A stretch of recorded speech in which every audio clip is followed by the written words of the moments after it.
Film kali ini adalah sebuah film yang menceritakan tentang peran AI atau kecerdasan buatan yang digadang-gadang akan menggantikan setengah dari pekerjaan manusia.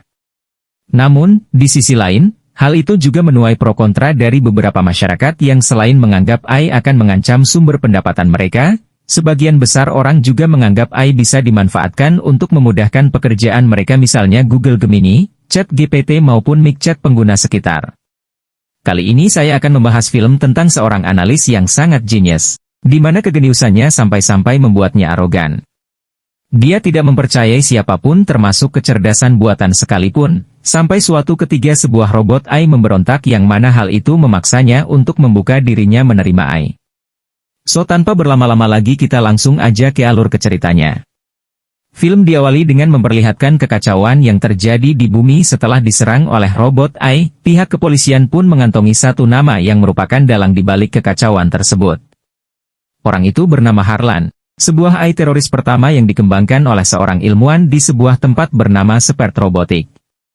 Seperti robot pada umumnya, awalnya dia diciptakan hanya untuk membantu memudahkan kehidupan manusia di bumi, namun siapa sangka robot yang mereka kembangkan dari awal dan mereka sayangi seperti kedelai hitam Malika justru membelot dan menjadi dalang di balik kerusuhan di bumi. Di sini, pihak militer pun merespons serangan tersebut dengan mengerahkan seluruh pasukannya yang berada di penjuru dunia untuk melakukan serangan balik dan melawan Harlan yang meretas semua robot AI di bumi. Sampai akhirnya, Harlan yang mulai keteteran melawan pihak militer pun melarikan diri dan meninggalkan bumi. Singkat cerita 28 tahun kemudian, diperlihatkan pasukan militer bernama ICN atau International Coalition of Nations yang sedang melakukan penyisiran di sebuah tempat untuk memburu robot AI teroris yang diduga dikirim oleh Harlan sebagai mata-mata. Mereka menggunakan sensor yang membaca motion atau gerakan yang tidak akan bisa secara sempurna ditiru oleh robot, di mana ternyata banyak sekali pasukan militer yang justru menjadi korban dari robot AI tersebut yang diberi nama Casca. Perlu diketahui, selain tahan peluru, robot AI Casca telah didesain memiliki kekuatan yang jauh lebih kuat dibanding manusia, sehingga dia dapat dengan mudah mengatasi para pasukan militer tersebut. Sampai akhirnya Casca harus tumbang setelah terkena trafo-sutet yang dipersiapkan sebelumnya dan membuatnya konslet. Keesokan harinya, diperlihatkan seorang wanita yang baru bangun tidur bernama Atlas. Dia adalah seorang analis militer yang sangat jenius, yang ternyata juga merupakan anak dari ilmuwan pendiri robotik yang kini hidup bersama teknologi AI yang menemaninya setiap hari. Namun meskipun dikelilingi oleh teknologi AI, dia tidak serta-merta mempercayai begitu saja kecerdasan buatan karena merasa dirinya lebih pintar dari mereka. Di mana hal itu dibuktikan ketika dirinya mampu mengalahkan permainan catur melawan AI bahkan sambil menonton televisi. Biasanya orang-orang seperti ini cenderung kaku, egois dan tidak mau menerima saran dari orang lain karena dirinya merasa paling tahu segalanya dan merasa dirinya benar yang padahal sebagai manusia biasa, kesalahan merupakan hal yang lazim mengingat manusia tidak ada yang sempurna.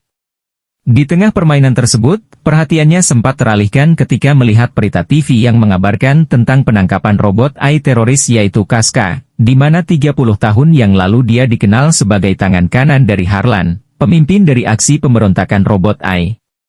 Mengetahui hal itu, dia pun bergegas ke kantor ICN untuk menginterogasinya. Sesampainya di sana, dia langsung membuka sebuah kotak yang berisi kepala Casca dan berhadapan dengan AI. Cara untuk menginterogasinya pun agak sedikit berbeda, justru lebih seperti teknisi HP, karena tidak mungkin baginya untuk langsung meretasnya secara paksa.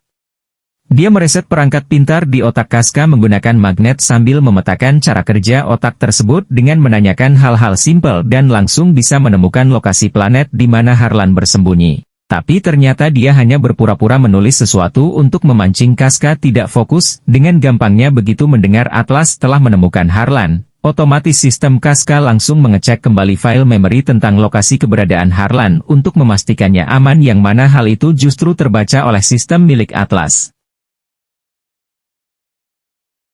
Setelah mendapatkan lokasi tempat persembunyian Harlan, dia kemudian menemui Jenderal ICN untuk mendiskusikan masalah itu, di mana dia memohon untuk ikut dalam misi tersebut karena dia telah mendedikasikan hidupnya untuk menemukan Harlan.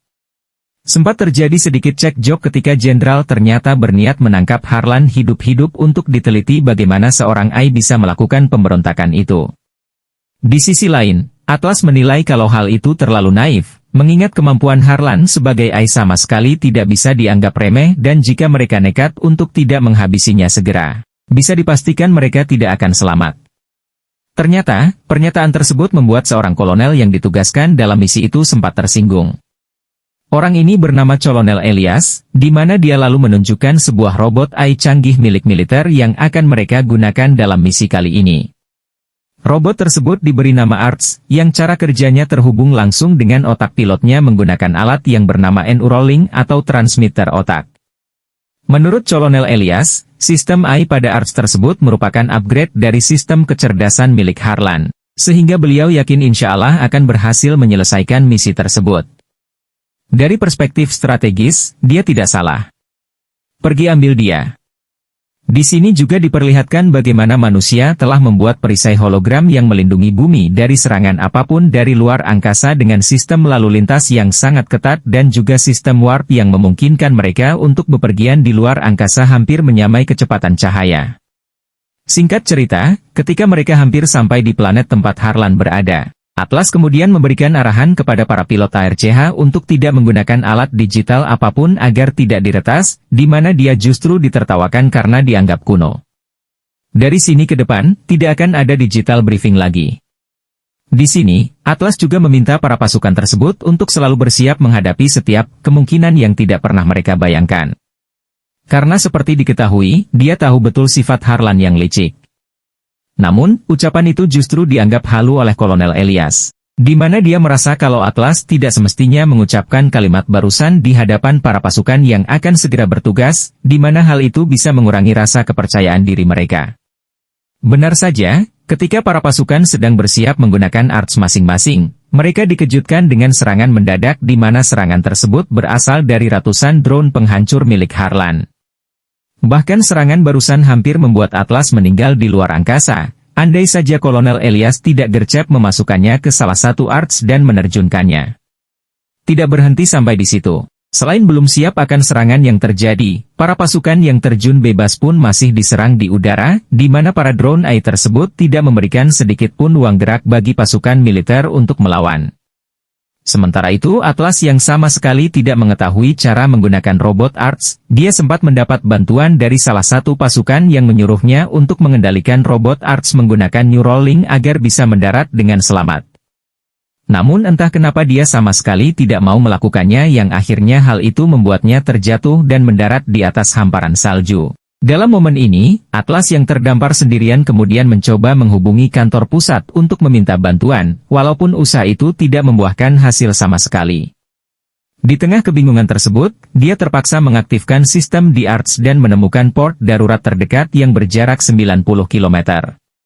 Sebenarnya mereka dapat dengan mudah terbang ke sana dengan cepat, tapi untuk menghindari drone dari pasukan AI dan meskipun sensor-sensor di robot ARTS yang begitu rumit justru menyulitkan Atlas, dia tetap kekeh. Tidak akan menggunakan Neuralink yang akhirnya mereka terpaksa berjalan kaki meskipun reaktor atau gampangnya baterai mereka udah mepet. Sembari berjalan menuju ke tempat keberadaan port darurat, Atlas mencoba untuk mempelajari satu persatu senjata yang ada pada ARS tersebut, mulai dari senapan, roket, ranjau, wifi, kamar mandi dalam. Selain itu, sistem yang ada di dalam ARS juga memperkenalkan dirinya bernama Smith dan memberitahu ultinya yaitu bom ion untuk berjaga-jaga jika mereka benar-benar kepepet. Singkat cerita setelah mereka sampai di lokasi titik pendaratan, Atlas justru melihat semua pasukan ICN yang telah gugur di mana dia kemudian menyuruh Smith untuk mengumpulkan tanda pengenal mereka. Dari sinilah dia baru menyadari kalau tanda pengenalnya kurang satu yaitu Kolonel Elias sendiri, yang hal itu membuat Atlas yakin kalau kemungkinan dia masih hidup. Di saat yang bersamaan, Smith menangkap pergerakan seseorang yang dia ketahui dari sensor radarnya, dan ternyata orang itu bukanlah Kolonel Elias, melainkan kloningan dari Casca bersama banyak sekali pasukan AI, di mana hal itu memaksa Atlas untuk menggunakan mode tempur. Hal itu pun otomatis membuat Atlas panik karena sebagai seorang analis, dia sama sekali tidak mengetahui tentang basic bertarung sehingga dia terpaksa melarikan diri memasuki badai atmosfer. Tapi tidak berhenti sampai di situ, karena ketakutan pasukan AI masih mengejar, Atlas pun refleks meminta Smith untuk mengaktifkan bom ion meskipun Smith sempat melarangnya karena hal itu melanggar protokol keamanan. Sampai di sini, dia tidak menyangka kekuatan dari bom ion tersebut yang mampu meratakan seluruh tempat itu dan semua pasukan AI. Kecuali Casca yang masih selamat karena memang diciptakan lebih kuat dari robot-robot AI pada umumnya. Tiba-tiba, di saat yang bersamaan, tanah di tempat tersebut mengalami longsore karena ternyata efek dari ledakan bom ion barusan menyebabkan tanah di sekitarnya umblas. Sialnya kejadian itu membuat kaki Atlas patah, di mana Smith yang notabene merupakan robot AI yang paling canggih saat itu dan dilengkapi peralatan medis modern yang diekspor dari Siloam mencoba untuk mengobatinya di tempat dengan pertolongan pertama. Dalam situasi sulit ini, Smith kembali meminta Atlas agar menggunakan Neuralink karena hanya dengan begitu mereka baru bisa saling terhubung satu sama lain dan bekerja sama untuk keluar dari tempat tersebut. Dan itu juga merupakan satu-satunya cara agar mereka bisa selamat. Tidak ada pilihan lain, tidak ingin mereka terkubur di sana. Untuk pertama kalinya, Atlas pun akhirnya menuruti perintah Smith untuk mentransmisikan otaknya secara dua arah. Sementara itu di atas, diperlihatkan Kaskar yang masih dalam kondisi utuh dan mencoba bangkit dari reruntuhan. Dia kemudian menghubungi Harlan untuk melaporkan kalau dia kehilangan Atlas. Di mana di saat yang bersamaan, ternyata Kolonel Elias memang masih hidup dan kini ditahan oleh Harlan, di mana dia mengekstrak semua informasi penting dari Kolonel Elias tentang bumi dan kehidupan manusia saat ini. Balik ke Atlas dan Smith yang masih terjebak di bawah tanah. Di sini mereka sempat mengalami masalah ketika Smith gagal untuk menghubungkan sistemnya dengan Atlas. Perlu diketahui karena teknologi robot ARS sudah sangat canggih. Untuk mengaktifkan semua itu, dia harus terhubung dengan pilotnya melalui Neuralink di mana hal itu juga akan menghubungkan semua isi pikiran Atlas termasuk cicilan pelatar dan bahkan masa lalunya bersama Harlan. Meskipun baru terhubung 40%, di sini Smith memberitahu kalau mereka saat ini terkubur sekitar 150 meter di bawah tanah dan untuk mencapai ke permukaan, mereka harus menggunakan sistem pelontar yang mana hal itu akan menghabiskan sebagian besar baterai mereka. Disinilah fungsi dari rolling, di mana setelah memindai keadaan sekitar, Atlas melihat ada gua bawah tanah di dekat mereka dan memutuskan untuk menuju ke sana karena selain lebih menghemat baterai, mereka juga akan menghindari pantauan dari pasukan AI. Sampai di sini, mereka sudah terhubung 60% yang mana hal itu membuat Atlas bisa mengakses semua senjata dengan efisien, tapi meskipun begitu, mereka tidak menyadari bahwa begitu mereka keluar dari gua, keberadaan mereka langsung diketahui oleh drone pengintai pasukan AI. Untungnya Atlas sudah lebih dulu mengantisipasi hal itu dengan menggunakan sensor pendeteksi gerak di sekitarnya dan memasang beberapa ranjau sehingga ketika Casca sudah mulai mendekat, dia bisa langsung mengaktifkan ranjau tersebut untuk menghentikannya. Setelah menghabisi Casca untuk yang kedua kalinya, karena tidak mungkin baginya meretas Casca, dia justru mengetahui kalau ternyata Casca menggunakan alat transmisi jarak dekat yang artinya lokasi markas Harlan seharusnya berada tidak jauh dari sana. Menyadari hal itu, Atlas lalu meminta Smith untuk segera memindai wilayah sekitar dan memperkirakan kemungkinan lokasi markas Harlan. Di mana dia lalu berniat untuk langsung pergi ke sana setelah mendapatkan info tersebut dari Smith. Tapi meskipun sudah memperkirakan lokasi markas Harlan, masalahnya baterai mereka tidak akan cukup dan ketika Atlas bersikeras untuk tetap menuju ke sana, Smith mempunyai kemampuan untuk memanipulasi sistem seraf motorik Atlas yang artinya dia bisa memaksa Atlas dan mencegahnya agar tidak pergi ke sana. Karena hal itu akan sangat beresiko dan bertentangan dengan program utama robot yang harus mengutamakan keselamatan pilotnya. Maka kesempatan untuk menghabisi Harlan akan hilang dan seluruh prajurit yang telah gugur akan sia-sia. Singkat cerita, mereka berdua akhirnya sampai di markas persembunyian Harlan dan langsung menanamkan alat pemancar sinyal agar pusat bisa mendapatkan koordinat yang akurat. Tapi ketika mereka baru saja akan pergi, Atlas menyadari Harlan merencanakan sesuatu di mana setelah diteliti lebih lanjut, dia melihat para robot AI memasukkan semua hulu ledak nuklir yang dibawa oleh manusia untuk kembali dikirim ke bumi. Sampai akhirnya keberadaan mereka berdua terdeteksi dan apa yang dari awal dikhawatirkan oleh Atlas akhirnya kejadian di mana sistem AI milik Smith ternyata bisa diretas dan mereka pun akhirnya harus tertangkap. Disinilah setelah puluhan tahun pencariannya, Atlas akhirnya bertemu dengan Harlan, di mana ternyata sedari awal mulai dari penangkapan Casca di bumi dan bocornya lokasi markasnya adalah rencana Harlan dan manusia dengan bangga menganggap kalau mereka sudah bisa menemukannya. Sekarang dengan tertangkapnya Atlas dan Kolonel Elias, Ditambah dengan kapal induk mereka yang telah dikuasai oleh Harlan, artinya Harlan sudah mendapatkan kode akses dan semua yang dia butuhkan untuk melewati perisai pelindung dan hanya tinggal menunggu waktu untuk meluncurkan pesawat induk tersebut kembali ke bumi. Lalu ketika Atlas merasa kalau sudah tidak ada lagi harapan, Kolonel Elias yang dari tadi tergeletak tidak berdaya di sebelahnya, ternyata masih hidup di mana dia memberikan alat transmitternya kepada Atlas begitu mengetahui kalau Arts atau robot milik Atlas ternyata juga ikut dibawa ke sana. Dia berkata kalau Arts sebenarnya tidak benar-benar off meskipun sistemnya dinonaktifkan, gampangnya hanya akan otomatis masuk ke mode sleep kecuali jika memang reaktornya dihancurkan. Sehingga masih ada kesempatan bagi Atlas untuk menghidupkannya dan menghentikan Harlan. Setelah beberapa kali percobaan, Smith akhirnya berhasil aktif kembali, namun untuk menggerakkannya, mereka harus sudah sinkron secara sempurna sedangkan masih ada sesuatu yang mengganjal pada Atlas yang memang sedari awal selalu dihindari olehnya. Atlas bersikap begitu tidak lain adalah karena trauma yang dialaminya dan tidak ingin kejadian dulu terulang kembali. Harlan tercipta karena saya. Namun dia tidak menyadari kalau tindakannya itu justru membawa masalah besar bagi umat manusia ke depannya dan sejak saat itulah dia hidup dalam perasaan bersalah dan kekhawatiran jika semua AI akan berlaku seperti Harlan. Atlas akhirnya tersadar dan mengizinkan Smith untuk melakukan sinkronisasi penuh dengan dirinya dan ketika sudah mencapai 100% Smith pun langsung aktif di mana hal itu membuat Atlas merasakan takjub begitu kesadarannya menyatu dengan AI. Di sini Atlas dan Smith terpaksa harus improvisasi dengan memanfaatkan barang-barang rongsok yang ada di sekitar mereka karena Harlan sebelumnya telah melucuti semua persenjataan ARS dari body Smith. Namun siapa sangka kalau hal itu justru membuat Smith jadi lebih fungsional dengan 2 lengan tambahan dan beberapa senjata tajam buatan mereka sendiri. Meskipun sendirian, namun Atlas yang sudah sinkron 100% dengan Smith mampu mengalahkan puluhan pasukan AI Harlan tanpa pasukan tersebut sadari. Atlas hanya memancing mereka di mana Kolonel Elias yang saat itu sudah terluka parah daripada gak ada kontribusinya.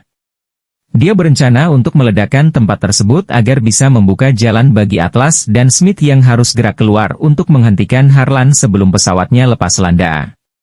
Meskipun berhasil keluar, Atlas dan Smith masih harus berusaha menghindari serangan robot-robot AI dan artileri yang terus menembaki mereka. Di mana bahkan Atlas bisa melihat skenario dengan menghitung kemungkinan untuk membuat kerusakan maksimal dengan hanya sebuah tembakan yang sangat akurat bisa mengakibatkan kehancuran dengan efek dominan. Sekarang mereka berdua pun harus berhadapan langsung dengan Harlan yang sudah pasti tidak akan membiarkan mereka kabur begitu saja setelah menggagalkan rencananya dengan memanfaatkan kecepatan dan pedang yang dapat dengan mudah memotong baja meskipun sempat mengungguli Harlan tapi serangan dari Harlan tetap saja sulit diantisipasi oleh Smith dan juga Atlas sehingga mereka mengalami kerusakan yang cukup fatal. Bahkan dengan menggunakan sabi maru milik Renji kemampuan Atlas yang mampu membaca pola gerakan musuh pun masih tidak dapat mengatasi serangan Harlan di mana dia mengincar Atlas dan juga reaktor atau baterai yang digunakan oleh Smith sehingga Atlas pun juga ikut mengalami cedera sampai tidak sadarkan diri. Untungnya karena terlalu fokus mengincar reaktor milik Smith, Harlan tidak menyadari kalau Atlas ternyata sudah tersadar, sehingga tepat setelah Smith mulai kehilangan daya, Atlas langsung melimpe Harlan dari belakang dan memberikan damage yang sangat fatal sampai dia tidak mampu lagi untuk melawan. Tapi, setelah berhasil menghabisi Harlan, Atlas lalu kembali menghampiri Smith dan mengajaknya untuk segera pergi dari sana. Namun karena mereka berdua sudah sama-sama kritis, Smith yang powernya hanya tinggal 1%. Sementara Atlas yang kalung oksigennya juga sudah mulai habis dan tidak akan cukup untuk membawanya ke lokasi port darurat. Akhirnya membuat Smith harus menyerahkan sisa-sisa tenaganya untuk dikonversikan menjadi oksigen demi menyelamatkan Atlas. Disinilah Atlas yang sebelumnya adalah orang yang skeptis atau ragu.